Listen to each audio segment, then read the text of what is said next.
This is the Red Beard Podcast. Hold on to your butt. Do we really suck? Or is this guy really that good? I have one speed, I have one gear. Go! Yo, what's going on, everybody? This is Tony from the Red Beard Podcast, and guess what? This is Cooley. Right here. Right. Faces. Yeah. Names Never of the saw faces. me before. Actually, you have. You saw him too on the website. But now it's course like a we posted- video yeah. thing. So, yeah. Yeah. So, if you guys are listening to this and you're not seeing us, obviously now you know there's a video podcast version of this podcast, so you can come and see us in person, but not really because it's on tape. Right. So, yeah, man, we got some cool shit to talk about today. Yeah, man. So first thing that I wanted to touch on today is just this whole idea of a rated R superhero movie. Mm-hmm. Deadpool, we all talked about that for like 2 weeks in a row now. Was rated R, one of the highest grossing rated R films of all time in the opening. Also, one of the highest grossing films in the month of February, or actually the highest grossing film in the month of February, breaking all kinds of records. And because of that, Hollywood studios are now thinking, hey, rated R superhero movies could be a good thing. Yeah, but I think I have a couple different views about that. I mean, I think that rated R superhero movies are cool if it's warranted. Like Deadpool, totally has to be rated R to make that character work and to be able to put the stuff in the movie that you need to make it true to the comics and who Deadpool is. But I don't think that they should start cranking out R-rated movies now just to get some sex in there and just to get some more violence and vulgarity. Like, Deadpool stood out because that's who he is, right? Right. Don't put an R rating on a Wolverine movie just so we can see him banging some girl. Like, it's not needed. Yeah, for real. Right? Like, Wolverine is a clear example of a movie that can totally work as a rated R movie because of the nature of the character. Yeah. Right? Right. He, popping his claws, sticking people in the throat, whatever the hell, cutting heads off, right? These are all things that you see in the comics, but we haven't seen in the movies, really. I mean, we bugged the fuck out when we saw Wolverine, kill somebody in X2. But it wasn't really a berserker Wolverine. Like, he wasn't, going out of his mind nuts. It seemed pretty damn controlled. He was stuck somebody in the chest and whatnot. Yeah. But, right, it wasn't, it wasn't like I'm out of my mind with rage and cutting the shit out of people. That's something we can see in a rated R movie, right? Yeah, I agree. I mean, I think if we really want to see Wolverine tear somebody apart, then let's do it. Rated R, by all means. But I don't think that we have to do that. I feel like Hugh Jackman has made Wolverine an iconic character in the Marvel universe. Is it the Marvel? No, it is the Marvel universe, but it's not the Marvel Cinematic Universe, right? Because it's 20th Century Fox owns the rights to the X-Men, and Wolverine's one of the X-Men, so you're never going to see him in the same sandbox as Captain America or Thor or whatever. But technically, yes, they are in the same universe. And by the way, Deadpool actually did a pretty good job of bridging those two universes. Yeah, he did, yeah. Because there was one really cool thing that I caught, and I'm pretty sure Tony caught it too. Mm-hmm. The final battle scene happens to take place on a helicarrier. Yep. Right? Which never existed in the X-Men universe from 20th Century Fox, only in the Avengers movies. And while it wasn't called a helicarrier, and it didn't have any SHIELD logos or anything like that, it was pretty friggin' obvious that it was a helicarrier. So, bravo to Deadpool for finally bridging these two universes, even though we'll never see them get to play together. Right. I mean, I think that if anything, back to Wolverine, I feel like Hugh Jackman has made that character iconic without having an R rating. We don't have to do that just to make it even more violent for no reason. Violence is warranted when necessary. Let's not include more just so we can get an R rating. Right. So we have Wolverine that may be an R rating, and like you pointed out, doesn't have to be. Right. But like I pointed out, it can work, and it's an instance where having a R rating is actually, it's okay. It's okay with me, right? Mm-hmm. Suicide Squad is another one, right? You have a group of villains, it's gonna right? be sick. It's a group of villains. They're all in prison for being really diabolical people, right? Like, and you have one guy, he's a crack shot with a sniper rifle. You have another one that's just out of her friggin' mind, bonkers, and you got another guy who's a crocodile that eats people. I mean, I can picture some pretty violent shit going on in this movie. So that's another one that a rated R film, an R rating, actually could be warranted and really, be a good thing for that film. It hasn't been rated yet. Mm-hmm.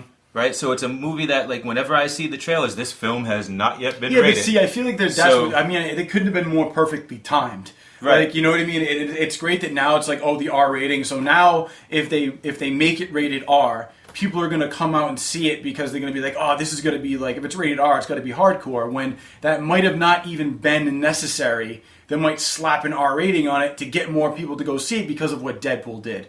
But the movie's already been filmed.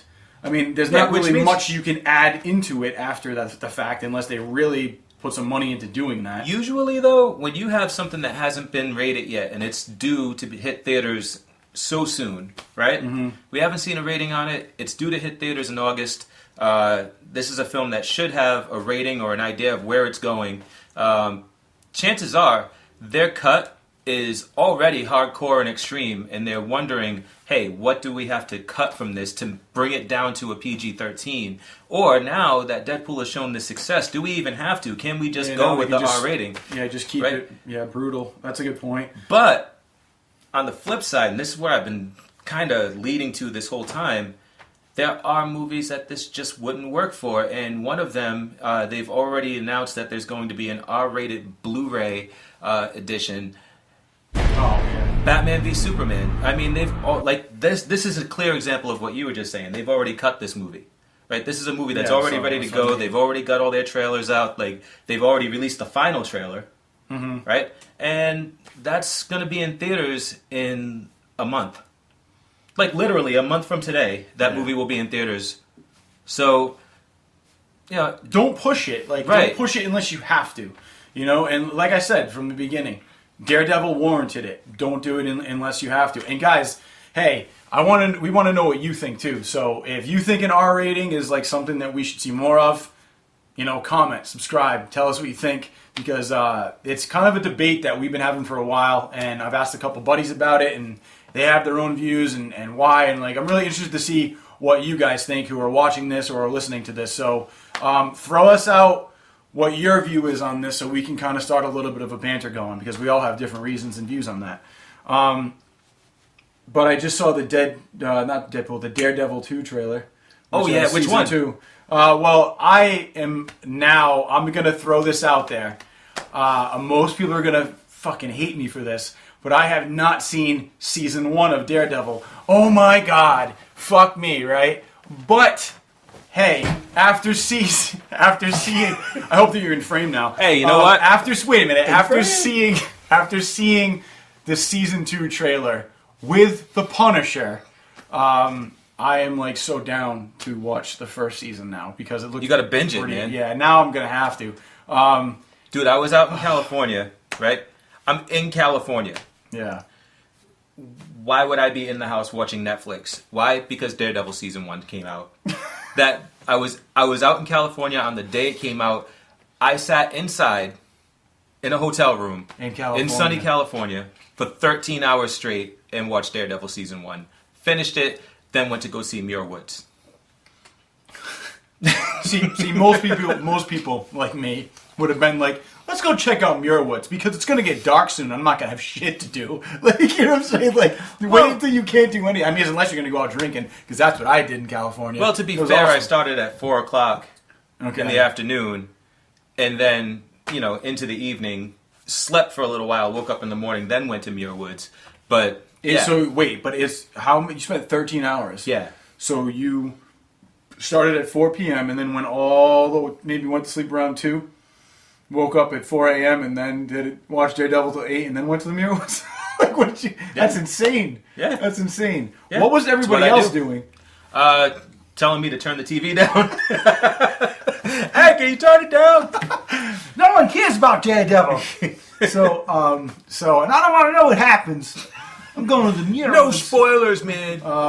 No, man. I honestly, definitely have to see that now. And you got our boy Shane playing, Yeah, Punisher. he's going to be the Punisher. Dude, so yeah, I mean, I flipped out over you not seeing season 1, so we didn't really talk about the trailer yet.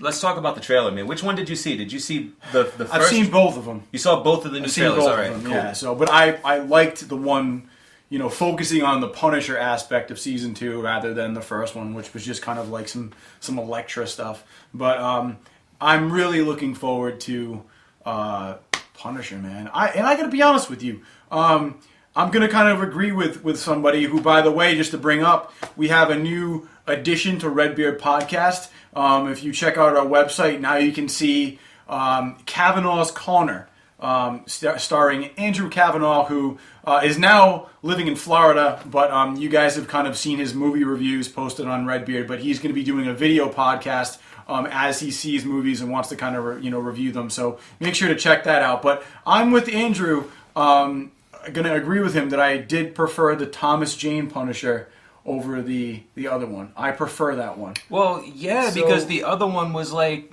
all right. Yeah, but a lot of people like, oh, the Thomas Jane one sucked, but no, it didn't. It was good. I don't know who said that. A lot of people. Nobody who cares about the Punisher said that.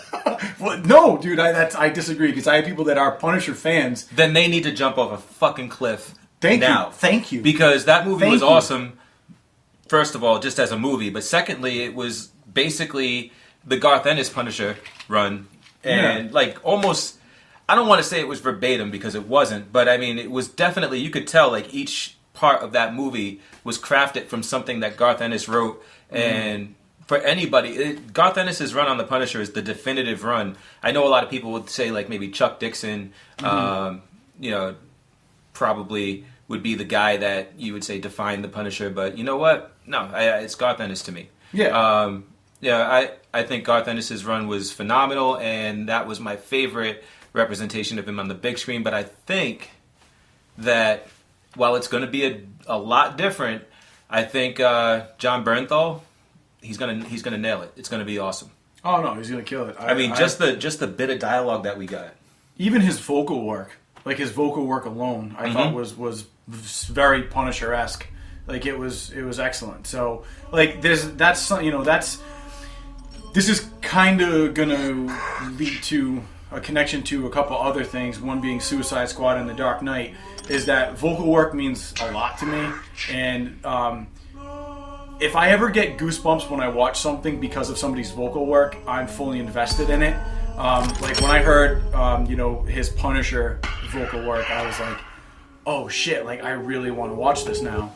And then when when the Dark Knight trailer came out, the teaser, and you didn't see anything except the bat symbol, I was like, all right, like let's see what the teaser is, and I was psyched. And then I heard Heath Ledger's Joker laugh and got goosebumps because I did not expect his laugh to be that fucking creepy. And I went to see it, and from then on, I was like, okay, I think Heath Ledger's gonna pull this shit off, and he obviously did. For anybody who's seen that, one of his Academy Award, posthumous Academy Award. I think there's only been 2 given. And then, I know a lot of people don't like the look of Jared Leto as the Joker in Suicide Squad. I'm kind of half and half about that. But at the end of the Suicide Squad trailer, when you hear his laugh, and you don't really see him until the very end where, he's like, I'm going to hurt you really, really bad. Like, his laugh alone gave me goosebumps. And I was like, I really want to see this now. So, it's like when I get goosebumps about something, that's enough for me to really know that, like, this is kind of grabbing hold of me and I really want to see it. So I'm interested to see what he does with the Punisher, because that was kick-ass. Like, just that alone for me. The direction that they're going with him, though, I mean, I am... The Punisher you talking about? The Punisher, yeah. I'm stoked to see this because... And you haven't seen the first season of Daredevil, but I can tell you, the first season of Daredevil, the character, right? Matt Murdock, Daredevil, fantastic, but he is the type of guy that he'll go out, he'll get his ass beat, he'll come back, he'll be like all beat down, and he'll hear about something going down somewhere, and he'll be like, I think one of the joints in my foot still works, I'm gonna fucking go and fight this shit, right? Like I'm gonna go throw my body into that too.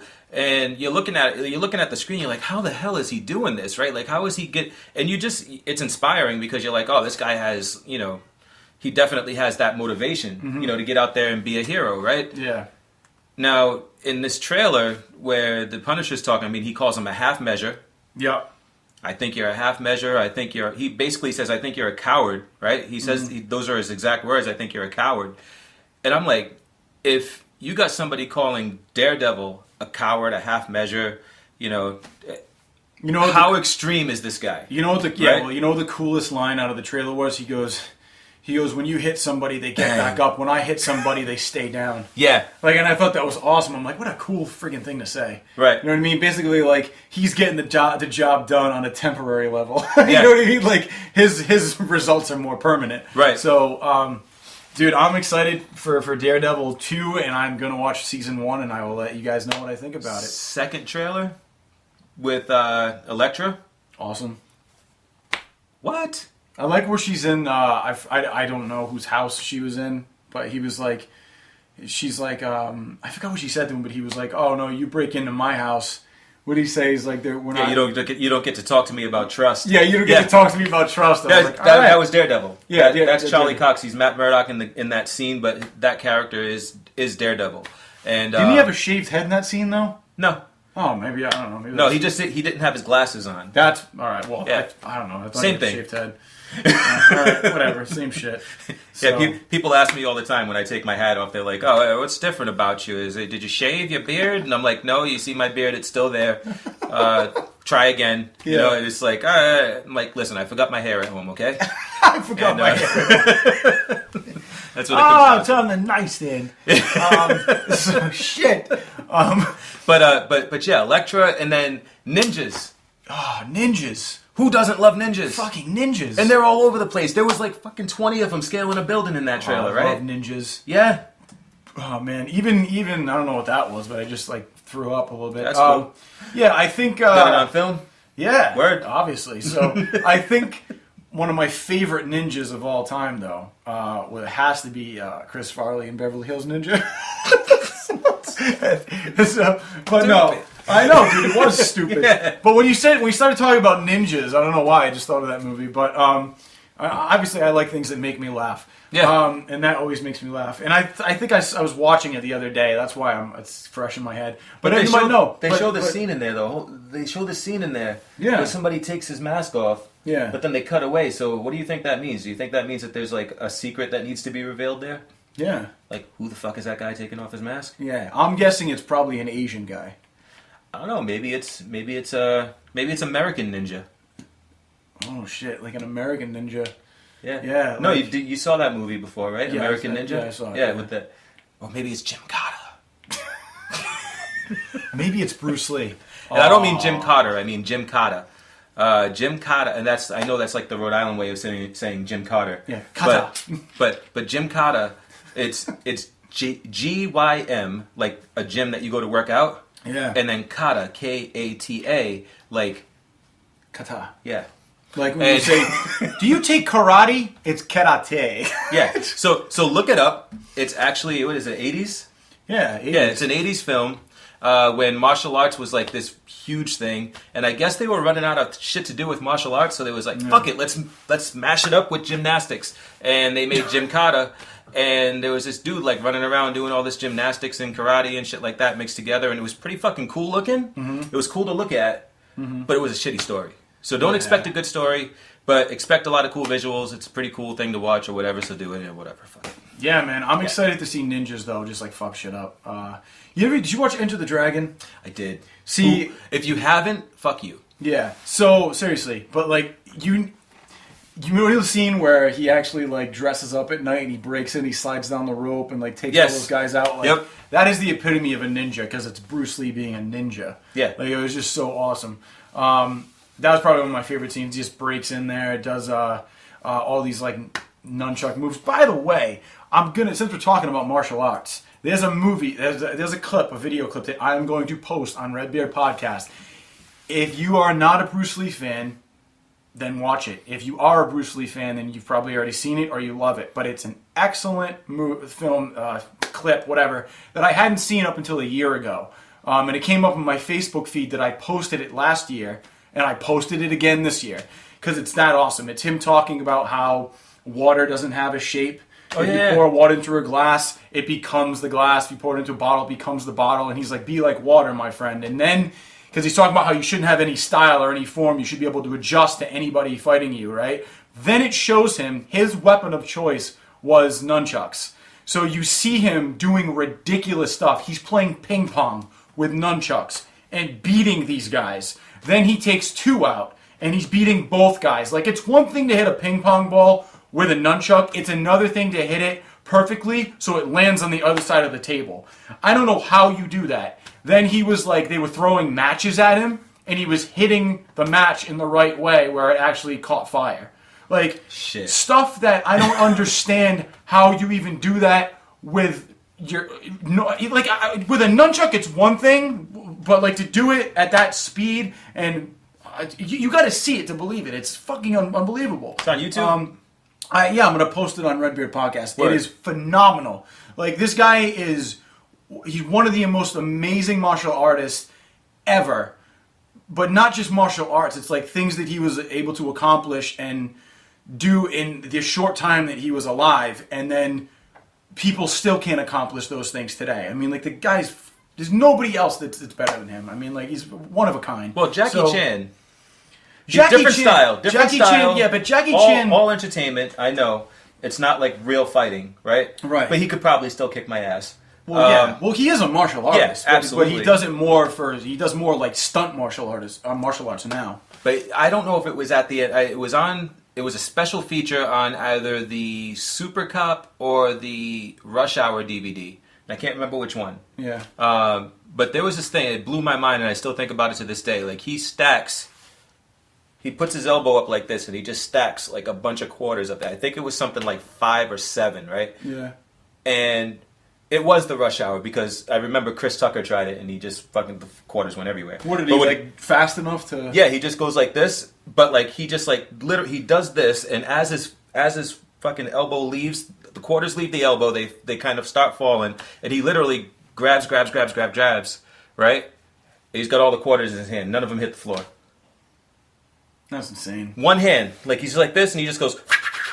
And it's like fucking... You're like, what? And then Chris Tucker tries it, and the fucking quarters go everywhere. It's crazy. Did you ever see the thing in one of my favorite movies, Bloodsport?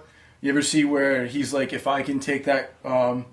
he goes, if I can grab this quarter before you close your hand, he's like, I get to take this girl home. And he's like, if not, then... You know, like you win, right? So he puts a quarter in the dude's hand. What's the girl say to this? Like, well, she actually got pissed. She was like, "I'm not doing this," but like they kind of were like, "Yeah, right," and they grabbed her. It's like it's kind of a. He knew he was gonna be able to. It's really do it. fucking sexist, right? Yeah, exactly. Like it's kind of fucked up actually, but he knew he was gonna win. He was like saving her from these guys. So he goes. So he puts the quarter in the guy's hand, and then he goes, "You say go," and the guy goes go, and he closes his hand, and then. He's like, you lose, American asshole, because whatever. And then he's like, and then Van Damme just goes, and he looks and he opens his hand, and not only is the quarter gone, he replaced it with a gold one. It was like, what? But it's like, obviously Van Damme can't do that shit, but like... Yeah, camera. Yeah, but I mean, like, just the fact there are people out there that can do that, and it was just a really cool scene. So you talk about speed, it's like, that's always something I thought was awesome. Right. So, I don't know, but we're getting off topic, but that's what we do here at Redbeard. Yeah. So... conversation, bro. Oh, God. So we got to talk about something that you brought up earlier about Finn Thompson. Who Finn Jones. Finn Jones from Game of Thrones. Yeah. So the Rose...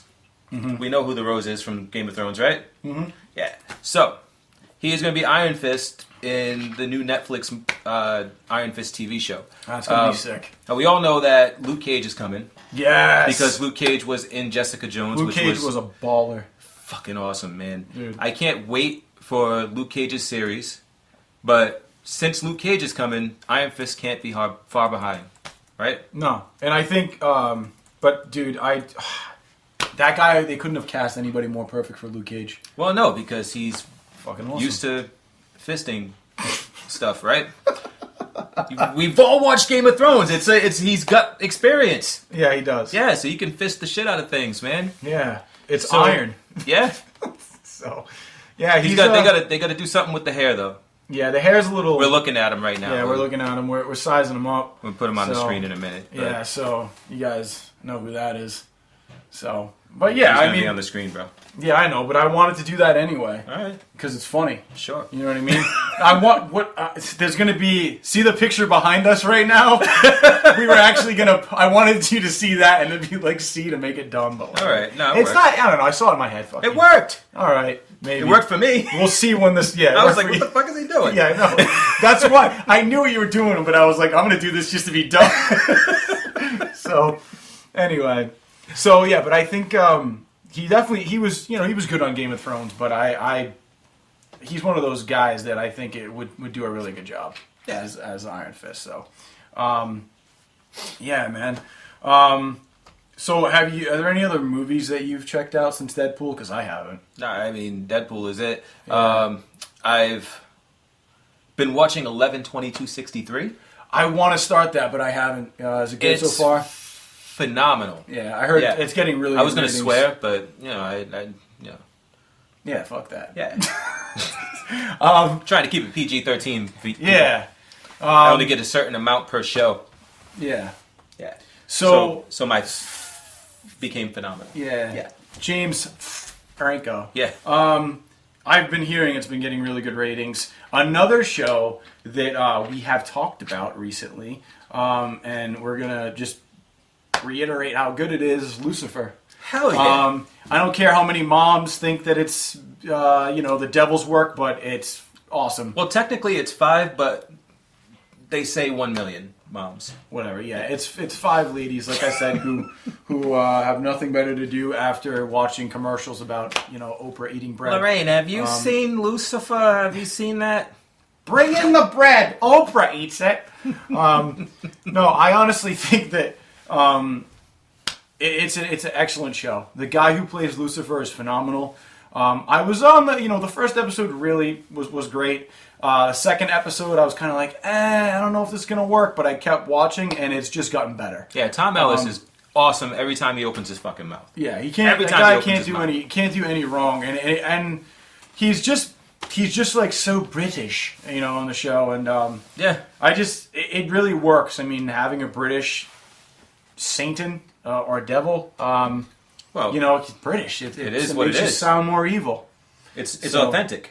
It is authentic, Yeah. and not to mention, Elizabeth Hurley was like hot British in Bedazzled. Yeah. Which I think that was when Brendan Fraser's career started. George Burns, not so British though. George Burns. yeah. Oh God, you devil. Yeah. Right? No, Yeah. no, definitely not. So And that's guys why I didn't do so weird. didn't check out Lucifer. I mean, it's only 5 episodes in, so Get started now. Yeah. That shit is great. It's hilarious. It's dark.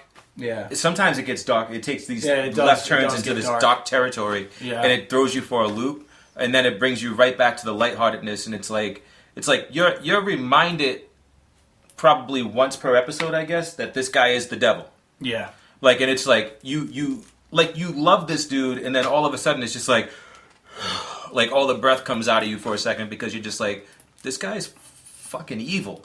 Yeah.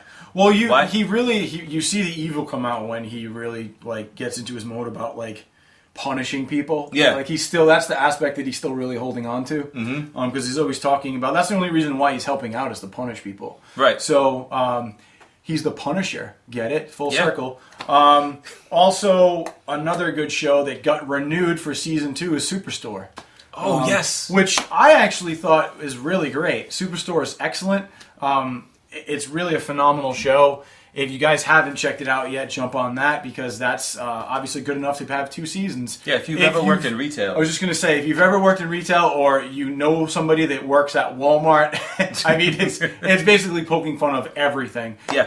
And no matter where you work, there's somebody in the Superstore cast of characters that you can relate to. There's somebody at your job that is like one of those people. Mm-hmm. So it's just something for everybody. And the manager, I just forgot his name, but the guy who plays the manager is phenomenal. Oh yeah. He's been in Mad Men so awkward. before. Yeah, I forgot his name. I'm looking up Superstore right now. Let me see. His name is... Give me just a second. As my... Don't you love when that happens? Like, you're like... There like, it is. I'm going to look something up, and like you just click There it is. everything but what you're trying to click on. I knew it was Mick. It's Mark McKinney. Mark McKinney is phenomenal in Superstore. He really puts on this really like awkward kind of voice. He is the manager that is all about like, we're doing this for the experience and yay! But like, you know, when he's kind of like excited when you're like, all right, guy, chill out. It's Walmart. You know, he really is like that manager that everybody's had that you wonder how he has that position because he doesn't know what the hell he's doing. But someone in corporate trusted him with this responsibility. Yeah, like I think my best description of his character, like the way his voice is like, if you've ever seen Jim Gaffigan. Yeah. Like when Jim Gaffigan does his little character. Yeah. Right? Like it's like if that character was just a person full time. Like this is the manager of Superstore. Yeah, where he's like, could he just say that? Yeah. That's not nice. Yeah. Yeah.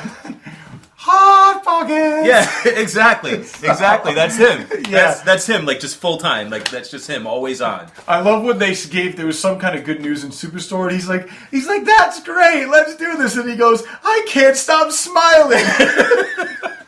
So no, but he's I like how I looked up Superstore, but it's giving me the address of the nearest Adam Neve. Isn't that like a sex toy place? Yes. It's open till 11 p.m. After this ends, I know where I'm going. 11? Yeah, 11 p.m. That's a little tame for a sex place, isn't it? Well, I think Adam and Eve is kind of like on the, like, they kind of sell some stuff, but if you want, like, porn, you got to go to, like, Amazing. You know what I mean? Yeah, I guess. Yeah. You know? Yeah. What time are they open till? Like 1 a.m., I think, you know? If you can't find that dildo you're looking for, drive 10 minutes and you'll find a lot. Or my dog has a bone that you can use. I stepped on it once and it fucking hurts. But I think chicks dig that. With enough lube, anything's possible, I guess. So Iron Fist. On Netflix. Yeah. But I don't know, man. I don't think I got... Oh, I do. There was one other thing I wanted to talk about. So we are very close. It is the 26th. On March 1st, Mortal Kombat going to be releasing the Kombat Pack 2, which we've talked about. So it's going to be Alien. It's going to be Leatherface. It's going to be Triborg, which is going to be Sector, Cyrax, and Smoke. And then they're also throwing in Boraicho, which if you guys don't know who that is, he's like the drunken master that throws up and farts on people. Right. So some really cool brutalities. They're also throwing in some really cool stuff. So if you guys are a fan of Mortal Kombat and you've been on and you've watched any of the gameplay trailers, they now have more thorough, I don't know why couldn't I say that word, more thorough gameplay walkthroughs where you can actually see all the Predator, all of the aliens' X-ray moves, all the new characters' X-ray moves, and just like full-on like gameplay of what these characters are going to be able to do. They're also throwing in new stage fatalities. So we know that the Pit's coming back. If you're an MK fan, you know that big, moon in the background is the Pit stage. The Pit is back and the fatality is viewable online. They are also going to be releasing new stage fatalities for stages that we already have. So they haven't released exactly what they're going to be, but there's rumors out there that if you are kind of into that stage where you can kind of make it blood red and you're kind of at the top of that tower fighting, they're assuming that there's going to be some kind of a fatality with that. Because if you were a fan of Mortal Kombat Armageddon, there was a fatality where you can knock the guy off and he would like break his head and slide down like all these different towers. So I'm hoping they bring back something as brutal as that, but maybe also kind of show like some X-ray moves when the guy hits a part of the stage at some point. Maybe they do like a zoom in where you see like his spine crack, so you know what's happening to this guy and why, how his body breaks as he's gonna die. I think those would be really cool. But I'm interested to see like what else they're gonna bring in, because they used to be like the the forest where you kick the guy into the tree and the tree would eat him. Thought it was a little bit corny, but graphics have improved, so maybe they'll throw something like that in. Right. So March 1st, Kombat Pack 2 is being released, and I think I already said that, but they're all coming out at once. So you won't have to wait like 3 months to get the Predator like we did for the last one. You're going to be able to play all of them whenever you want. Right. So Mortal Kombat definitely making a resurgence. So if you guys haven't been practicing, get on those combos. I thought it was hilarious that when you messed up and said the word thorough, like to say it correctly, you had to use your Christopher Walken voice. See, I disagree because my voice sounds like my voice sounds like my voice. And people have heard me do Christopher Walken so many times that some words that I say sound like Walken, but I wasn't using the Walken voice. Okay. So I kind of said thorough. So folks, rewind. Be Walken. So guys, rewind to when he had to say thorough correctly, and then you tell me, what did he do? Did he say did he use Christopher Walken voice? No, this is Christopher Walken, so it's going to be more thorough fatalities. That's Christopher Walken. Wow, the pigs are back. I can't wait to see him fall and break his face. So, but anyway. That's it for today. That's it for today. Make sure, guys, if you're listening to this and you want to see the video podcast, check out redbeardpodcast.com and YouTube and our Facebook Redbeard Podcast because it'll be up there. And as always, guys, at Redbeard Podcast on Twitter. You know where to find us. Comment, like, subscribe. Right? What else do you have to do? Comment. Follow? What are you doing right now? Comment. What about the rated R thing we talked about? What do you think? Do you give a shit? Dude, we're everywhere. Yeah. Everywhere. Yeah. I mean, the camera's over there. Everywhere. Everywhere. So that's where we are. Just do it. Just do the thing. Like, wherever you are, whatever part of the social sphere you're in. Yeah. Yeah, give us the appropriate love. Do it. Peace. Later.